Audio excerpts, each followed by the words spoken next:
Müşte Analiz programı olarak Erol Kundura ve Çanta'ya konuk olduk ve yanımızda Erol Özkartal Bey var. Erol Bey, sizleri ve işletmenizi tanıyabilir miyiz? Erol Özkartal adım. Ankara doğumluyum. Gayet memnunuz işimizde. Müşterilerimizden memnunuz.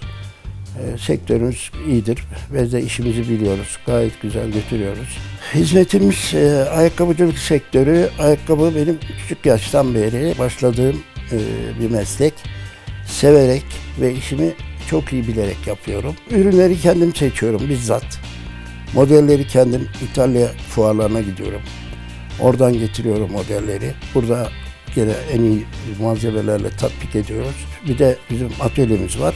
Orada da bu ayakkabıları yapıyoruz. Durumdan memnunuz. Gelinlik ayakkabıları falan ısmarlama her şeyi yapıyoruz. Üretim yapıyoruz. Bu Kazım Karabekir bölgesinde.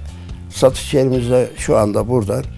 Abay Konanbay'da. Başka bir şubemiz yok şu anda. Şimdilik bu çalışmaya devam ediyoruz. İleriye dönük çok hedeflerimiz var ama imkansızlıklardan dolayı şimdilik bu kadar şeyle yetiniyoruz. Dışarıya açılma şeyimiz de olabilir.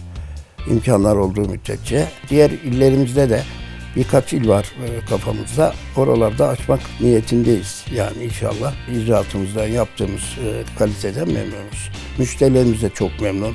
Bunu kendi metiyeleriyle daha çok duyuyorum. Vermiş olduğunuz bilgilerden dolayı teşekkür ederiz.